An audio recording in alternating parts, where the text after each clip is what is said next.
Marunong ka ba talagang mangarap? Lahat tayo ay may mga pangarap.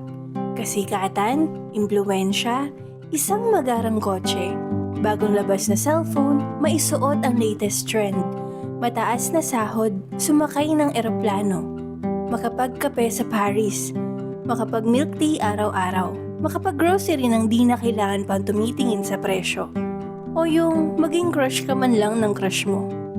May simpleng mga pangarap at may mga parang hindi naman nararating. Kumbaga, company mission vision mode siya palagi. Sino nga ba ang tatanggi sa isang masarap na buhay?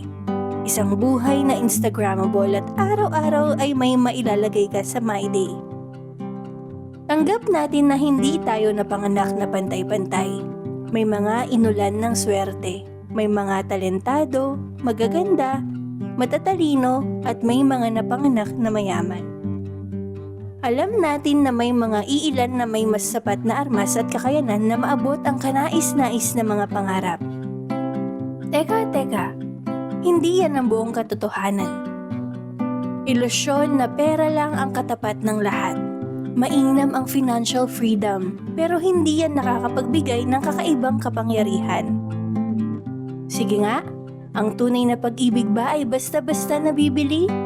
Bakit may mga taong sa kabila ng kanilang kayamanan ay bigo pa din?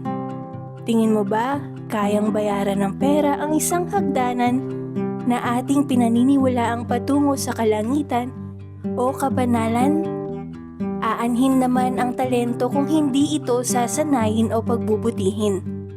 Anong saysay ng kagandahan at katalinuhan kung hindi ito aalagaan o kung sa kapahamakan lang gagamitin? Kaya bang panatilihin ang isang negosyo nang hindi pag-aaralan o pagsisikapang paunlarin? Hindi lamang pera o talento o natatanging angkin ang siguradong tiket tungo sa isang ambisyon o pangarap. Sapagkat ang mga ito, kung hindi aalagaan, pagbubutihin o sasanayin o pahahalagahan, ay mawawalan din ng saysay. Sa paglipas ng panahon, na isasaksak unti-unti sa ating mga kokote na napakagulo pala ng mundo, napakahirap ng buhay, napakanipis ng mga pagkakataon, at kaunti lang ang mga oportunidad. May mga sistema pala tayong dapat sundan. At minsan, ramdam natin ito na tayo ay mga robots na mga nabiyayaan ng kapangyarihan. Punong-puno na tayo ng mga frustrations. Iba ang mga inakala natin noong mas bata tayo. Noong madali nating naisa sa buhay ang isang pangarap, gamit lamang ang imahinasyon. Paano na ngayon ang mangarap kung pakiramdam mo'y huli na ang lahat? Kung madami na tayong mga pagkakadapa o maling mga desisyon? Paano bang mangarap kung paghihikahos ang bawat araw? Paano na kung klarong-klaro na hindi natin mararating kailanman ang isang matagal nang inaambisyon? May biglaan na lang din, nare-realize mong yung mga narating mo't nakamtan ay panandalian lang pala. Hindi naman pala sapat at hindi naman pala yun ang mga talagang gusto mo. Mapait din na ang mga nakamit nating mga pinangarap naririmata sa sanglaan, na isasantabi, naluluma, nasisira, nakakalimutan. Tulad ng isang pinangarap mong makasama habang buhay, nang iiwan. Dumating na ang makabagong teknolohiya. Naririyan na ang artificial intelligence, Fortnite at Mobile Legends. Pero tayo, tila ba kulang pa din sa weapons, skins at skills? Paano na ang ating mga pangarap? Sadyain ba nating kalimutan na lamang? Wait, bago itanong ang mga yan at bago ka mangarap muli, naitanong mo na ba sa iyong sarili kung marunong ka nga ba talagang mangarap? Marami sa atin ay ginagawang pagpapantasya ang pangangarap. Halimbawa, pangarap mo ng magandang pangangatawan, pero ayaw mo namang mag-exercise. Tapos lagi ka pang puyat at ayaw tigilan ang bisyo. O yung gusto mo ng magandang career pero ayaw mo namang magtrabaho? Parang gusto mong sagutin ka ng taong iniibig mo pero di ka naman nanliligaw.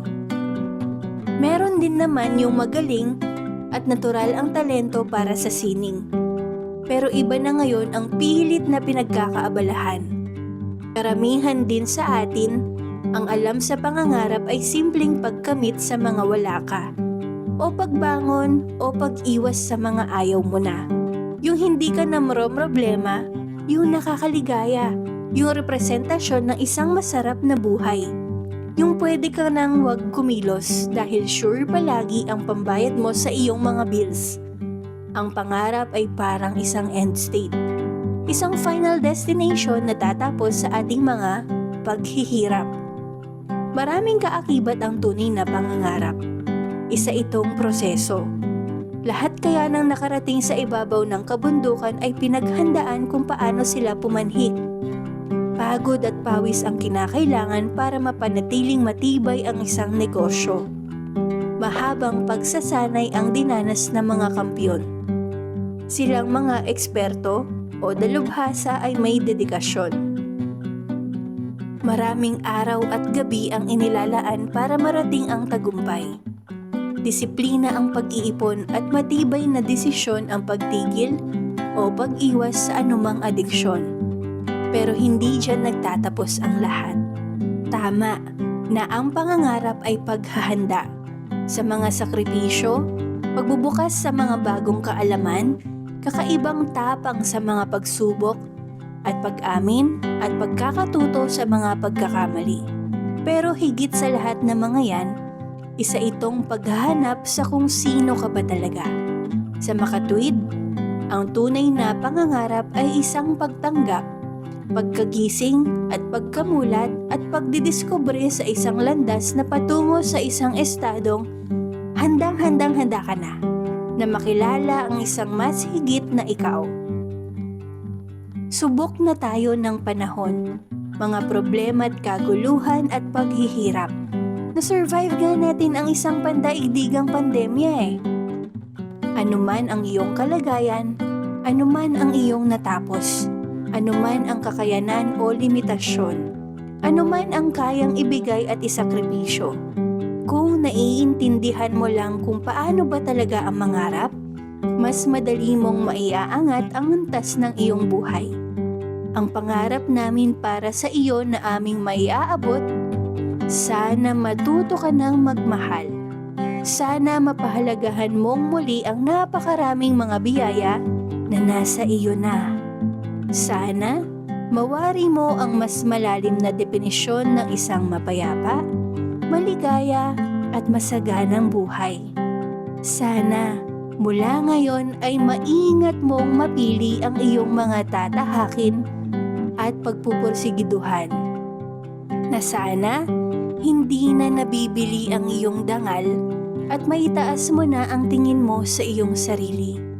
Sana matuto ka na kung paano ba talaga ang mangarap. Malaman mo na ikaw ay may mga karapatan sapagkat ikaw ay sapat at mahalaga. At sana lahat tayo ay pangaraping mapaganda ang iisang mundong ating ginagalawan.